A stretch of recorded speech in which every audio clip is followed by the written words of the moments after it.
ओम ब्रह्मा मुरारी त्रिपुरांतरकारी भानु शशि भूमि सुदो बुधश्य गुरुश्च शुक्र शनि राहु केतव सर्वे ग्रह शांतिकरा भवन्तु। नमस्कार, स्वागत है आपका आचार्यवाणी में। मैं आचार्य डॉक्टर विक्रमादित्य आपके साथ हूँ। आज का मेरा जो विषय है वो हमारा विषय इस प्रकार का है कि मेष राशि वालों के लिए, मेष राशि का स्वामी मंगल है, उसका जो ग्रह का परिवर्तन होने जा रहा है वो क्या कुछ करने वाला है।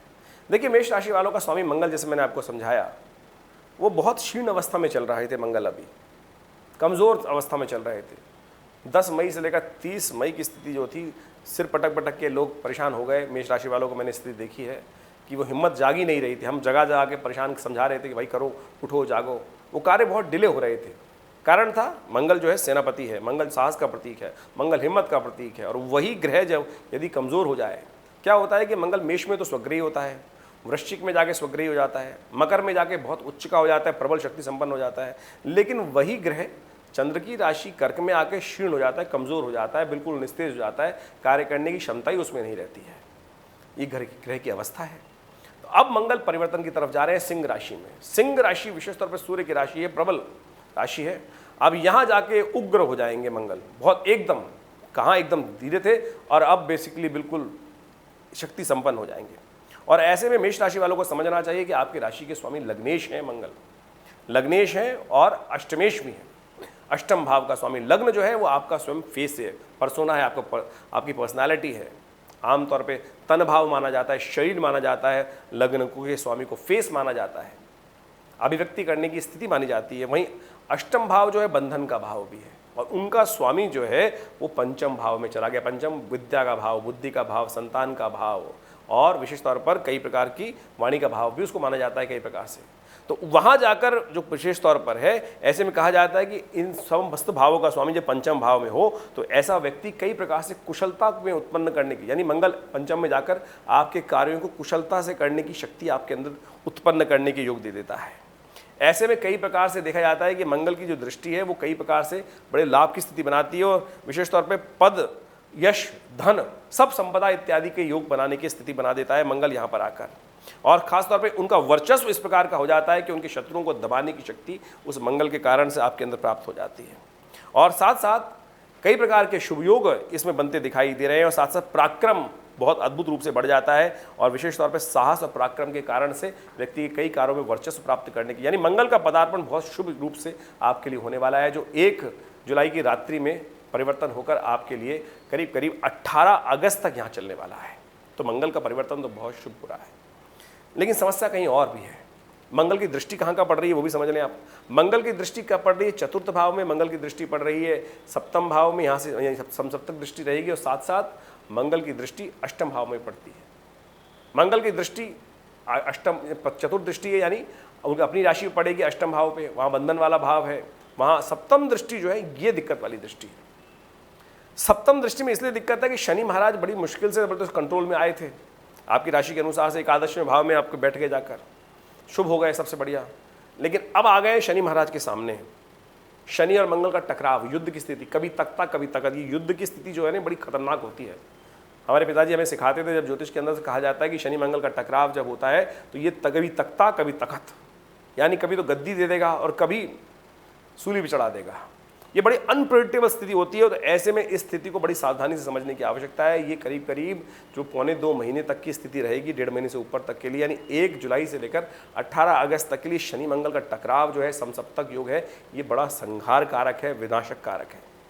आमतौर पर ज्योतिष के दृष्टिकोण से कहा जाता है कि जब ये शनि शत्रुओं का योग चलता है, संसार में प्राकृतिक आपदाओं का, आतंकवादी घटनाओं का, एक्सीडेंट्स का, चोट लगने का, अशांति का, वैमनस्य का, दंगों का, राज्य सत्ता में परिवर्तन का, कई प्रकार की उठापटक का, भयावह उठापटक का योग बन जाता है, अग्निकांडों का योग बन जाता है।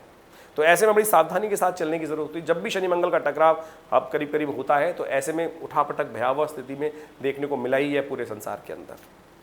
जो लोग बहुत रिस्क वाले काम कर रहे हैं, देखिए अब आपकी राशि के अनुसार से लाभ वाले स्थान में शनि चल रहे हैं, बुद्धि वाले स्थान में यहाँ पर ये चल रहे हैं, तो बुद्धि में भ्रम की स्थिति उत्पन्न कर सकते हैं ये दोनों का वैमनस्य जो है।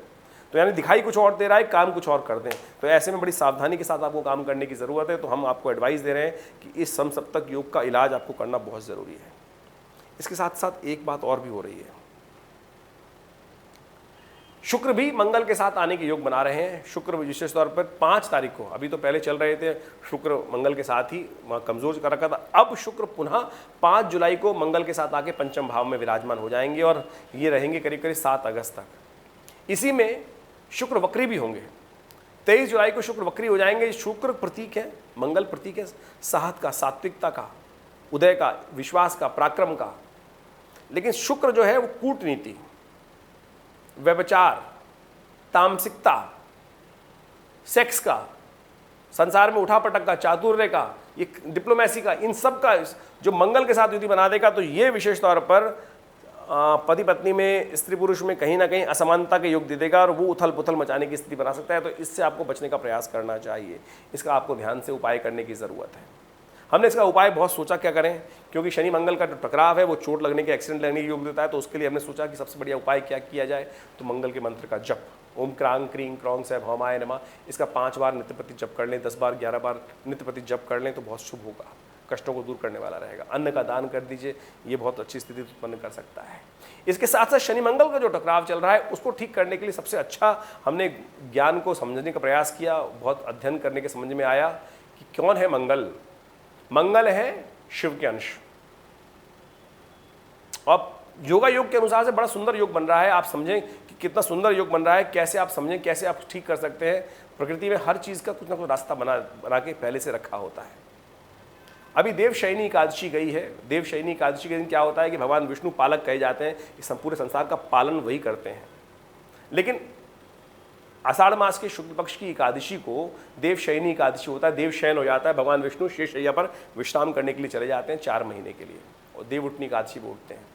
ऐसे में शास्त्र में कहा गया है कि समस्त राज्य सत्ता, संसार की सत्ता शिव के हाथों में होती है और शिव हैं भोलेनाथ।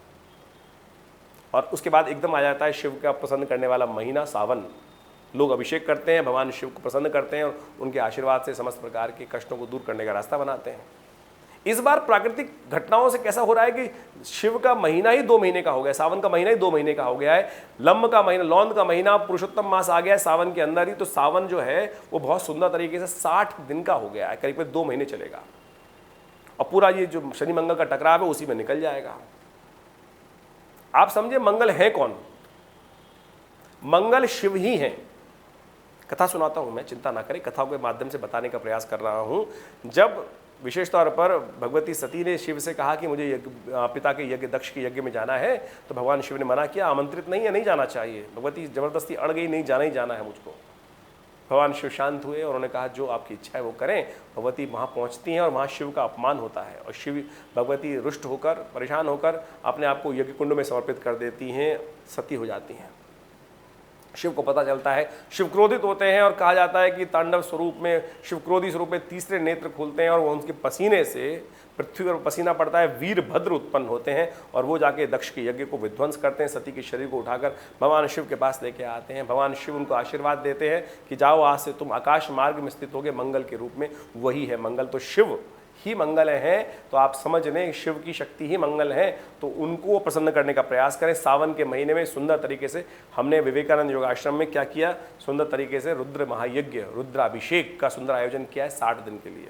2 महीने तक ये रुद्राभिषेक चलेगा। दूध से, दही से, तेल से, घी से, भस्म से, इक्षुरस से और अनेक प्रकार के सुंदर तरीके से रुद्राष्टाध्यायी का संपूर्ण पाठ करते हुए ये पूरा नमक चमक के साथ भगवान शिव के साधारण पाठ से और विभिन्न प्रकार से ये पूरा 1 महीने के लिए रुद्राभिषेक सुंदर का हमने आयोजन किया है। आपकी राशि के अनुसार से चीनी मिले हुए जल से यदि आप भगवान का अभिषेक करें नित्य प्रति, तो आपके कनिष्ठ ग्रहों को दूर करने के लिए ये सुंदर शिव की कृपा से समस्त अनिष्टों को दूर करने का योग बनेगा।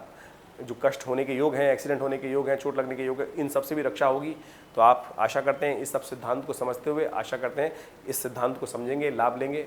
और जो लोग इस यज्ञ में भाग लेना चाहते हैं विवेकानंद योगाश्रम में, आप उसमें सम्मिलित हो सकते हैं। नंबर्स आपके सामने फ़ोन पर हैं। आप यदि नहीं आ पा रहे हैं तो आपके नाम से पंडितगण भी इस यज्ञ में भाग लेकर व्यवस्था बना सकते हैं। तो आशा करते हैं आप इस सिद्धांत को समझेंगे और नहीं तो घर बैठे बैठे नर्मदेश्वर शिवलिंग भगवान की व्यवस्था करें और उन पर विशेष तौर पर जल से उसमें थोड़ा चीनी मिलाकर और उससे कुशोदक से भगवान का अभिषेक करें।